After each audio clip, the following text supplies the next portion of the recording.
हरियाणा के एक गांव में चोरी के ट्रकों से देसी कट्टे बनते हैं। क्योंकि ट्रकों की एक्सल रॉड से कट्टे की नली ऐसी मजबूत बनती है कि कट्टा कभी हाथ में फटता नहीं।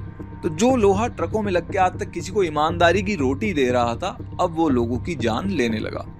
मेक्सिको के एक शहर में जब ऐसे ही हथियारों की संख्या जनसंख्या को भी पार कर गई, तब वहां की सरकार जागी और हथियार जब्त किए गए।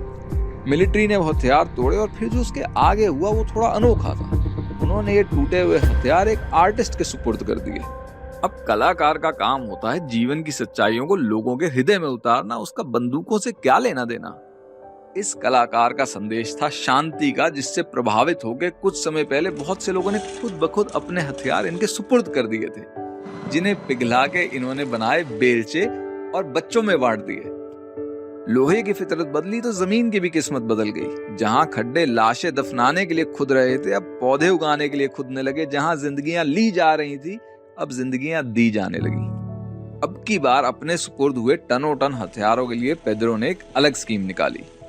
उन्होंने इससे बनाए म्यूजिकल इंस्ट्रूमेंट्स, और जिस लोहे से आज तक दो ही स्वर निकलते थे, एक धमाके का और एक चीख का, अब उससे अनंत स्वर निकलने लगे। और जो लोहा आज तक लोगों के दिलों में सिर्फ भय बिठाने के लिए इस्तेमाल हुआ था, अब उसका इस्तेमाल किसी के दिल में प्यार जगाने के लिए, किसी को किसी की याद दिलाने के लिए, तो किसी को जीने की प्रेरणा देने के लिए होने लगा। तो लोहे को अच्छे से बुरे में बदलना और फिर बुरे से अच्छे में बदल देना इंसान के हाथ में है, लेकिन इंसान का बदलना उसके खुद के हाथ में है।